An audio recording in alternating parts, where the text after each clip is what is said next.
The Mining Indaba is currently underway in Cape Town, and a key theme being questioned is the viability of nationalisation of resources. Harvey caught up with Mark Cutifani, who's CEO of Anglogold Ashanti, and asked him for his view.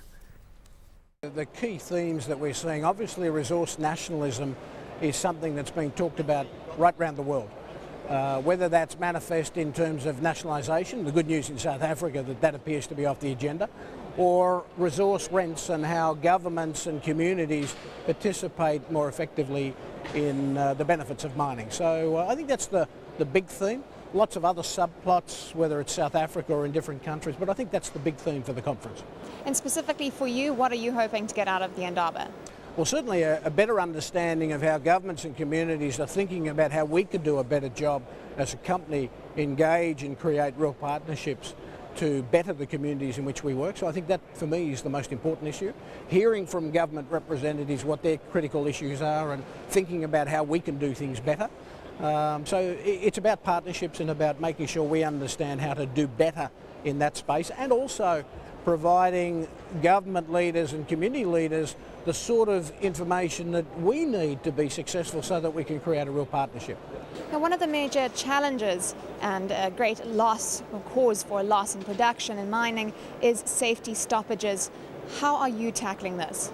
Well, firstly, I think the most important thing is to try and reduce safety incidents in the mines, and we've made a lot of progress in the last 3 years. We've improved by 70%, but it's still not good enough. And so the first thing is to reduce incidents or eliminate incidents, and then you won't have the stoppages. So I think it's the obvious statement.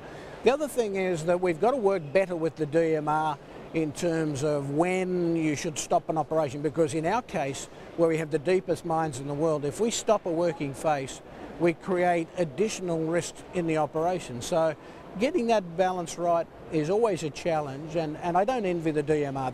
They've got a tough job.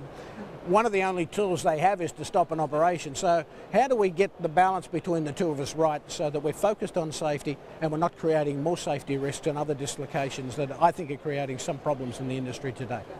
Now, mining is costly. In terms of technology and innovation, do you have any exciting plans to help alleviate these costs? Well, absolutely. In South Africa, we're mining the deepest mines in the world, but for us to mine another 1,000 metres from 4,000 to 5,000 metres, we're going to have to think very differently about what we do underground to protect people from a safety point of view, to make the environment more workable. It's very warm underground. So we've got new developments to take people out of high-risk stoping areas, mechanising and automating processes such that we improve productivity. So we've got a lot of exciting new things, and we'll actually have a new prototype in place in an underground mine here in South Africa in 2014, which we believe would be the newest, most innovative mining development in the industry for the last 30 or 40 years.